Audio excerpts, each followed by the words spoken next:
صدر محترم وسامعین مکرم اور بزرگان دین، اللہ تبارک و تعالیٰ کا بڑا احسان و کرم اور اس کا فضل ہے کہ اس نے آج ہمیں یہ بابرکت دن عطا فرمایا، اس لیے کہ یہ مواقع سال میں ایک مرتبہ آتے ہیں۔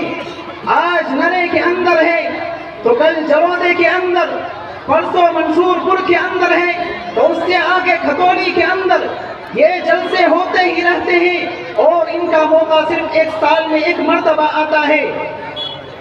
سامعین مکرم، آپ کے سامنے صرف مختصر سی بات کرنی ہے اور میری بات کو ذرا توجہ کے ساتھ میں سنیں۔ ایک قرآن کریم کی بہت ہی اہم عبارت پڑھی گئی ہے، وَاعْتَصِمُوا بِحَبْلِ اللَّهِ جَمِيعًا وَلَا تَفَرَّقُوا، کہ مسلمانوں آپس میں گٹھ جوڑ کر لو، تفرقہ بازی نہ پھیلاؤ، الگ الگ مت پھرو، یکجا جمع ہو جاؤ۔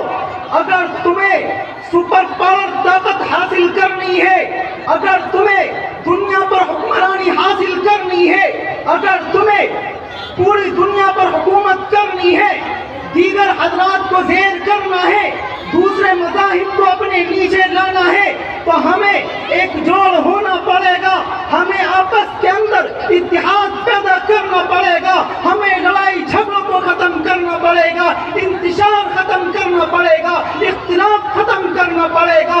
اگر ہم آپس میں مسلمان بھائی بھائی بن گئے، قسم خدا کی کھا کر کے کہتا ہوں، یہ دنیا آج نہیں بلکہ چند لمحوں کی، منٹوں کی بات کرتا ہوں، یہ پوری دنیا تمہارے سامنے گھٹنا ٹیک دے گی۔ آپ کتابوں کا مطالعہ کریے، تاریخ اٹھا کر کے دیکھیے، 1400 سال پہلے کی تاریخ اٹھا کر کے دیکھیے، 100 سال پہلے تاریخ اٹھا کر کے دیکھیے، کتابوں کے اندر گھسیے، کتابوں کا مطالعہ کر کے دیکھیے، مسلمانوں کی زبردست تاریخ ملے گی، کوئی شکست خوردہ نہیں ملے گا، کوئی زیر ہوا نہیں ملے گا، ہر کوئی آپ کو حکمرانی کرتا ہوا نظر آئے گا، کوئی آپ کو پٹتا ہوا نظر نہیں آئے گا، کوئی آپ کو مار کھاتا ہوا نظر نہیں آئے گا، بلکہ شان و شوکت کے ساتھ نظر آئے گا۔ کتابوں کا مطالعہ کر کے تو دیکھیے، ان کو پڑھ کر تو دیکھیے۔ لیکن آج ہمارا حال کیا ہے؟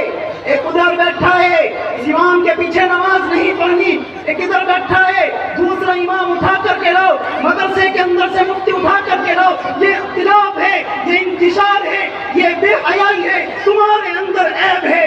اگر یہ عیب تمہارے اندر سے ختم نہیں ہوگا، مسلمانوں سن لو، دعوے کے ساتھ کہہ رہا ہوں، میری عمر نہیں ہے، تم سے چھوٹا ہوں، حدیث کی روشنی کے اندر، قرآن کی آیتوں کے اندر میں بات کر رہا ہوں۔ اللہ کے نبی صلی اللہ علیہ وسلم نے فرمایا، المسلم کجسد واحد، مسلمان ایک جسم کی طرح ہے، اگر یہ جسم ٹوٹ جاتا ہے، اگر یہ جسم کٹ جاتا ہے، اگر ہاتھ کٹ جاتا ہے جب بھی لنگا کہلائے گا، اگر ٹانگ کٹ جاتی ہے جب بھی لنگڑا کہلائے گا، اگر آنکھ پھوٹ جاتی ہے جب بھی اندھا کہلائے گا، ناک کٹ جاتی ہے جب بھی نکڑا کہلائے گا۔ مسلمان ایک جسم کی طرح ہے۔ مسلمانوں، تمہیں یکجا ہونا ہے۔ اگر تم نے انتشار کو اپنائے رکھا، یاد رکھنا تم تباہ و برباد ہو جاؤ گے، تمہارا نام و نشان مٹ جائے گا۔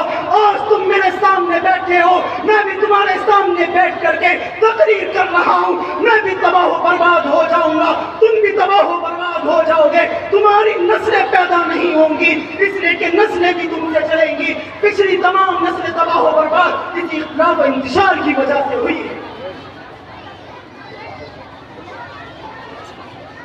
یہ اختلاف و انتشار اتنی بری بیماری ہے، یہ مسلمان آج پٹ کیوں رہا ہے؟ یہ مسلمان برباد کیوں ہو رہا ہے؟ یہ تباہی کے دہانے پر کیوں چڑھا ہوا ہے؟ اس مسلمان کی شکل مسخر کیوں ہو گئی ہے؟ کوئی اس سے خوش کیوں نہیں ہے؟ کوئی اس سے راضی کیوں نہیں ہے؟ ابھی آپ نے اس بات کے اوپر غور و فکر کیا کہ بھلا میرا بھائی ہے، وہ مجھ سے ناراض کیوں ہے؟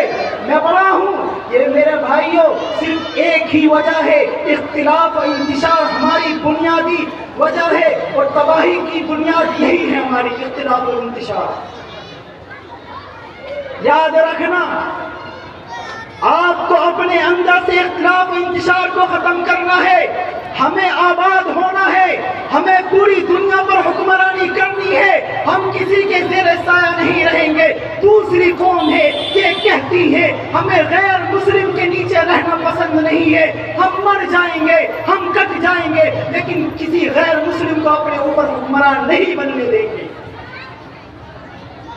لیکن یہاں تو مسئلہ ہی الگ ہے، ہندوستان کی کیفیت ہی الگ ہو چکی ہے۔ سب سے زیادہ اختلاف و انتشار ہندوستان کے اندر ہے۔ بھائی بھائی سے نہیں بولتا ہے، بیٹا باپ سے نہیں بولتا ہے، باپ بیٹے سے نہیں بولتا ہے، ماں بیٹی سے نہیں بولتی ہے، بیٹی ماں سے نہیں بولتی ہے۔ یہ تمام کی تمام خرابیاں ہمیں اپنے اندر سے ختم کرنی ہے۔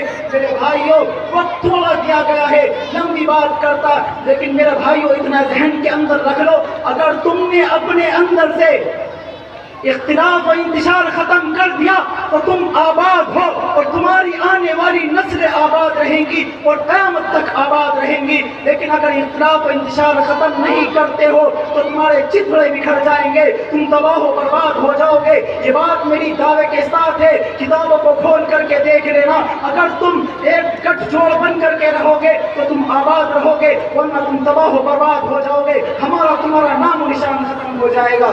یہی چند باتوں پر اپنی تقریر ختم کرتا ہوں۔ وآخر دعوانا منفعت ایک ہے اس قوم کی، نقصان بھی ایک، منفعت ایک ہے اس قوم کی، نقصان بھی ایک ہی سب کا نبی، دین بھی، ایمان بھی ایک، حرم پاک بھی، اللہ بھی، قرآن بھی ایک، کچھ بڑی بات بھی ہوتے جو مسلمان بھی ایک۔ اب بغیر کسی تاخیر کے ہم پروگرام کی کارروائی کو آگے بڑھاتے ہوئے درخواست کرتے ہیں ایک ایسے خطیب